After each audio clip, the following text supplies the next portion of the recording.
Gak lama nih, paling kayak jaraknya 5 meteran, dia ngeliat si anak dan ibu ini memang masuk ke area pantry, tapi nembus pintu. Hai gengs, welcome to Forbia di Cahaya. Cerita horor yuk. Hai semua, semoga semuanya tetap sehat dan dalam lindungan Tuhan ya. Oke, jadi story ini tetap maraton story-nya dari Kaskuser yang bernama atau namanya itu Agan Agasya 108 gitu ya. Terus ini adalah story yang lanjutan, harusnya sih ini adalah story ke-6. Tapi setelah aku cari story yang kelima, itu nggak bisa ditampilin di Kaskus, mungkin karena sifatnya sensitif. Jadi aku cuma lanjutin aja. And as always, karena aku itu adalah story reader, ini pun belum pernah aku baca sebelumnya, jadi tetap sifatnya sama. Aku akan membawakan ini sebagai sudut pandang orang pertama, berbeda dengan si Agannya. Jadi biar kayak ya aku nggak mau ini jadi cerita aku gitu, ini jadi cerita dia aja gitu. Oke, langsung lanjut aja, kita baca bareng-bareng, kita react bareng-bareng. Cerita dari Agan Agasya ini yang berjudul Anak dan Ibu di Area Workshop. Cerita ini digambarkan oleh Agasya sebagai pengalaman seseorang yang bernama Adit. Posisi Adit di perusahaan itu adalah sebagai seorang mekanik, dan kejadian horor ini dialami olehnya pada tahun 2011. Karena tugas Adit sebagai mekanik, maka tugasnya adalah mengerjakan perbaikan unit yang trouble. Baik itu perbaikan di area workshop atau bengkel, maupun di jalan alias storing. Nah, kalau storing itu nggak kenal waktu, jadi mereka harus melayani pelanggan 24 jam standby. Karena memang kelebihan dari perusahaan di mana Adit bekerja adalah pelayanan. Rata-rata storing itu jam 8 malam ke atas, malah kadang dini hari jam 12 atau jam 2-an. Tergantung customer meminta bantuan mereka itu jam berapa. Pada suatu hari, karena masih dalam suasana Hari Raya Idul Fitri, Adit mendapatkan shift storing di hari libur. Dan kebetulan aja memang ada customer yang mengalami trouble di jalan. Tapi untungnya masih di area Jabodetabek. Dan pada waktu itu, Adit menerima telepon dari atasannya pada jam 9 malam. Di telepon, atasannya Adit ini meminta Adit untuk pergi ke area Cikarang, tempat customer ini mengalami trouble pada mobilnya. Pada saat itu customernya itu dirasa mengalami trouble di daerah injektor. Jadi ini mungkin bukan sesuatu yang begitu trouble untuk ditangani oleh Adit. Namun pada waktu itu atasannya juga meminta Adit untuk pergi dulu ke kantor untuk mengambil mobil. Baru nanti memakai mobil tersebut untuk ke daerah Cikarang. Kebetulan lokasi di mana Adit ini ngontrak itu tuh nggak jauh dari komplek perkantoran tersebut, sehingga nggak butuh waktu lama untuk Adit sampai di kantor. Pada jam 9.30 Adit itu udah nyampe kantor. Situasinya di situ tuh sepi banget. Dan itu tuh wajar, namanya juga lagi libur Idul Fitri, dan saat itu tuh bukan jam kantor operasional, jadi wajar aja ya sepi banget. Setelah Adit ini sampai, dia pun langsung melapor ke security yang memang ada di depan mengenai maksud dan tujuan Adit datang ke kantor. Setelah itu, barulah dia pergi ke area workshop untuk mengambil mobil operasional yang khusus untuk melakukan pelayanan storing. Nah, di sini sebenarnya Adit itu udah rada-rada merinding. Karena area workshop ini termasuk area terangker di komplek perkantoran tersebut. Selain itu, pas banget nih, mobil yang Adit harus pakai itu terletak di ujung area workshop tersebut. Di sini Adit itu mendeskripsikan bagaimana bentuk layout area workshopnya ya. Jadi bentuk area workshopnya itu kayak huruf U. Dan kiri kanannya ini adalah area buat benerin mobil. Nah, satu gangnya ini tuh bisa naruh sekitar 8 mobilan gitu. Jadi sini 8, sini 8. Sedangkan di cekukan ini, nah ini tuh adalah area gudang. Nah, biasanya itu mobil operasional nggak boleh nih ditaruh di area dekat gudang sini nih. Tapi malam ini entah kenapa mobilnya malah ada di sini, di ujung sini nih.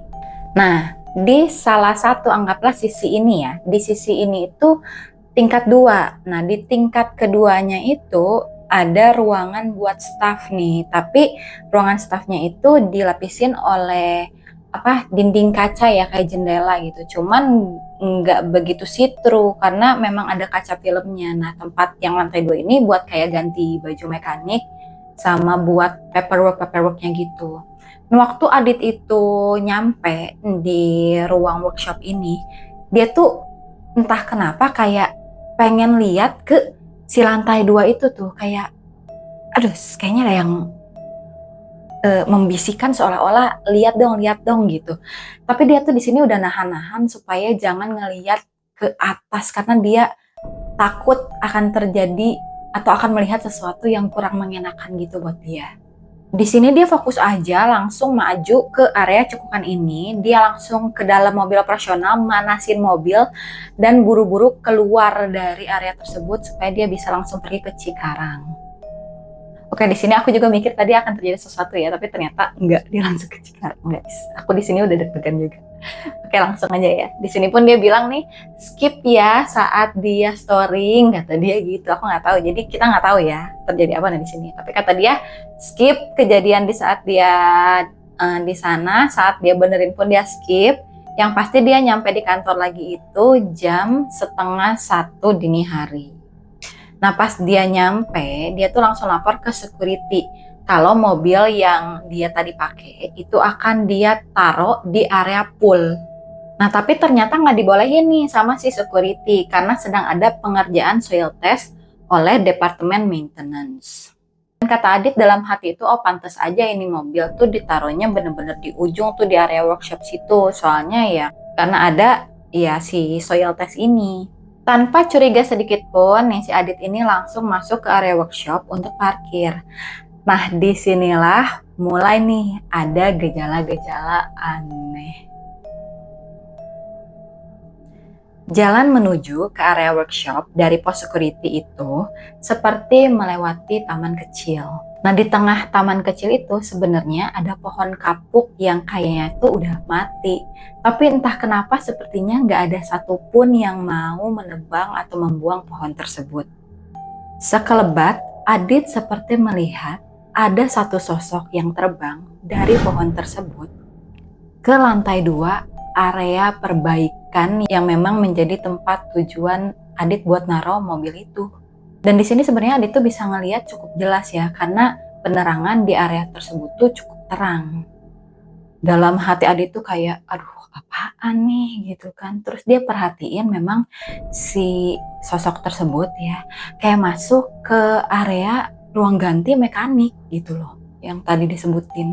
Terus di situ kayaknya untuk ngusir rasa takutnya si Adit tuh kayak mikir, ah udahlah ini mungkin gue salah lihat aja. Dan akhirnya sampailah Adit di area workshop, lalu dia buru-buru taruh mobilnya di situ. Pas dia mau ngunci pintu mobilnya itu, tiba-tiba dia ngedengar dari lantai 2 tuh, dari tempat ganti ini aku merinding. Tiba-tiba dia ngedengar dari lantai 2 tuh ya, di tempat si mekanik ganti baju, ada ibu-ibu ngomong, jangan main di tangga. Refleks si Adit ini kan ngelongok dong ke atas karena dia tuh penasaran ini siapa yang ada di lantai 2 gitu, karena suaranya tuh memang jelas banget. Dan di atas dia tuh dan di atas dia itu ngeliat ibu-ibu berperawakan agak berisi ya, dengan rambut yang dicepol, lalu atasannya tuh kebaya dan di bawahnya itu kain, jadi kayak baju-baju tradisional gitu.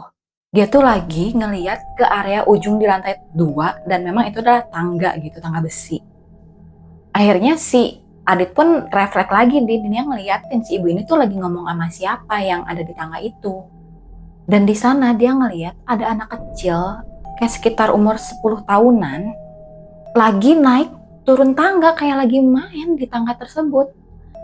Cuman di situ kan logikanya kalau ada orang naik turun tangga besi ya, pasti ada suaranya dong.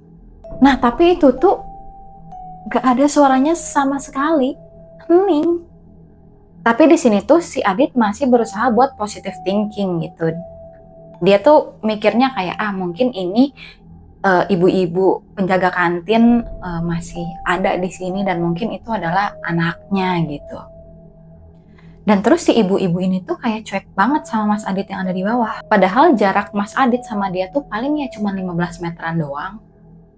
Nah di sini Mas Adit perhatiin lagi nih, si anak kecil tersebut kan dia abis naik turun, terus dia naik lagi dan akhirnya jalan menuju ibunya ini.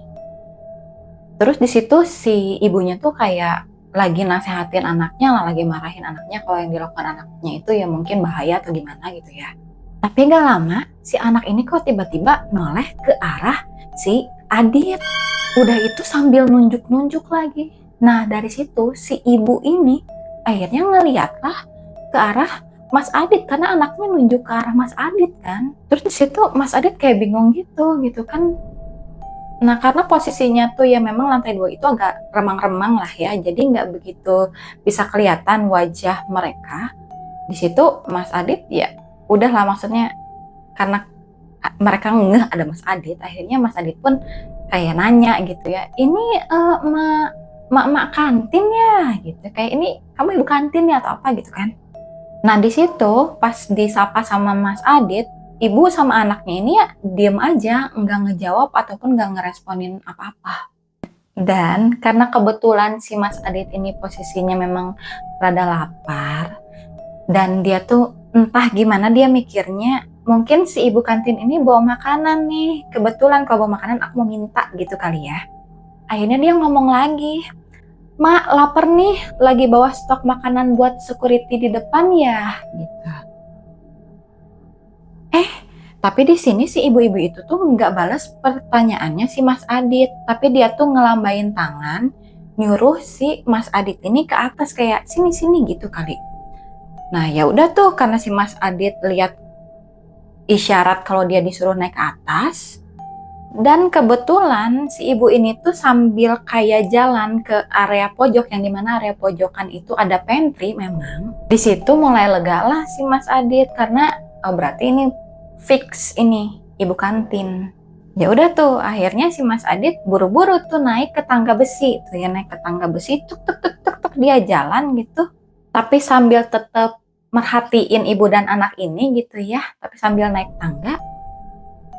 Gak lama nih, paling kayak jaraknya 5 meteran, dia ngeliat si anak dan ibu ini memang masuk ke area pantry, tapi nembus pintu. Di situ, Mas Adit sebenarnya dia tuh kayak nge-lag gitu, ngehang dikit. Ini saya salah lihat apa gimana gitu. Akhirnya dia kayak pelan-pelan ngelongok dikit. Gimana nih caranya mereka kok bisa masuk ke ruang pantry gitu. Pas dia lihat lagi, ruang pantry itu tuh ketutup rapat, jadi gimana caranya mereka bisa masuk? Dan dari kaca nako yang memang menjadi sekat pemisah ya, yang jadi jendela antara area luar dan pantry, dia udah ngeliat di sana tuh di dalam udah ada ibu-ibu tersebut bersama anaknya. Dan mereka tuh ngeliat ke arah Mas Adit seolah-olah kayak nungguin gitu. Cuma di sini, mohon maaf, Mas Adit pun udah sadar ya, Bu, Dek. Akhirnya karena takut, Mas Adit pun lari. Di sini, Mas Adit itu buru-buru nih ya, balik badan, sok-sok nyuekin itu ibu-ibu dan terus langsung jalan cepet ke arah keluar dari area workshop. Pas dia udah di ujung area tuh, udah tinggal keluar aja, tiba-tiba ada suara anak kecil ngomong gini, "Kak, kakak mau kemana?" Katanya lapar. Sebenarnya di sini si Adit itu takut dan gak mau nengok, tapi memang Adit itu anaknya refleksan ya, akhirnya dia nengok. Dan dia ngeliat anak kecil tersebut sudah terduduk di area genteng. Dan dari pantry ke genteng itu jaraknya tuh jauh dan itu tinggi banget. Jadi gak mungkin nih anak lari dari pantry langsung buat naik ke atas atau gimana pun lah, kecuali dia tuh terbang. Saking shocknya si Adit ini akhirnya balik badan lagi dan dia langsung lari ke area pos security yang ada di depan. Nah jarak dari area workshop ke security di depan itu adalah sekitar 30 meter. Tapi anehnya sekuat apapun dia berlari, dia ngerasanya tuh kok nggak nyampe-nyampe, kok pelan banget. Nah di sini Adit itu berusaha terus memfokuskan pandangannya ke area security, dia udah gak mau malik kemana-mana lagi gitu loh. Terus di pos security itu ada satu security yang lambai-lambai ke arah Adit terus sambil ngomong gini, Adit lari, buruan gitu. Adit dengar security-nya itu teriak dan dia berusaha sekuat tenaga untuk coba lari, tapi kok rasanya badannya itu berat banget.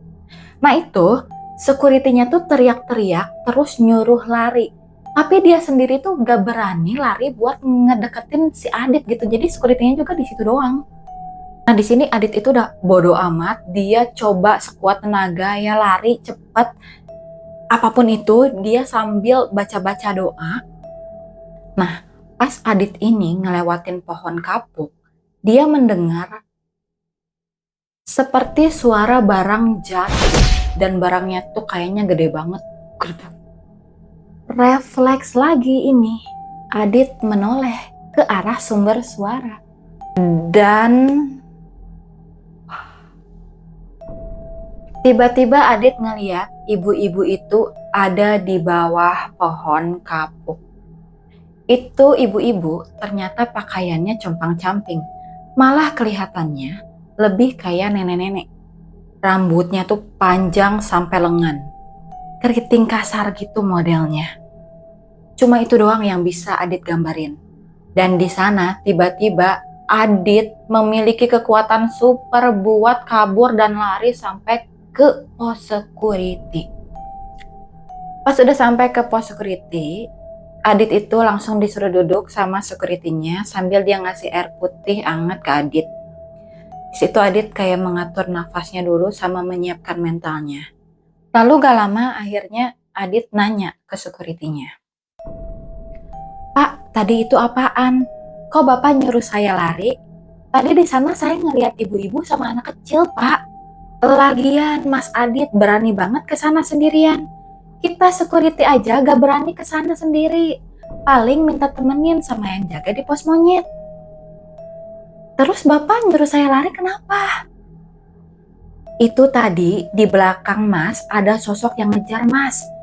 Kepala doang tapi bentuknya. Itu pas banget ada di atas kepalanya Mas Adit." Abis itu Adit cuma bisa bengong, gak berani buat pulang. Akhirnya dia pun memutuskan buat nginep aja di pos security dan pulang keesokan harinya. Wow, ini juga serem. Cuma Mas Adit, kenapa sih kamu tuh refleks gitu tuh, kayak tipenya tuh refleks ya. Memang sih ya, jadi orang itu memang harus peka, harus sensibel ya. Tapi mungkin nggak di keadaan-keadaan kayak gini kali ya Mas Adit. Anyway, thank you banget Kak Agasya buat ceritanya, ini pun gak kalah merindingnya, serem banget gitu, gak kalah dari yang sebelum-sebelumnya. Dan siapapun yang bekerja di sana, aku salut banget sama kalian. Semoga kalian rezekinya banyak melimpah, amin. Dan buat teman-teman semua yang mengalami kejadian-kejadian apapun itu, ingat ya kayak Mas Adit tuh, jangan lupa untuk bergantung sama Tuhan Yang Maha Kuasa. Supaya apapun yang kalian alami, jalan kalian bisa dilancarkan, kalian bisa dimampukan untuk melewati segala rintangan. Oke, sekian itu aja cerita dari aku. See you in the next story. Kita react sama-sama, kita baca sama-sama. Oh my god. If you like this video, like, jangan lupa subscribe supaya gak ketinggalan cerita-cerita selanjutnya. Kalau ada story dari kalian, jangan lupa email ke aku. Oke, thank you guys. Bye-bye.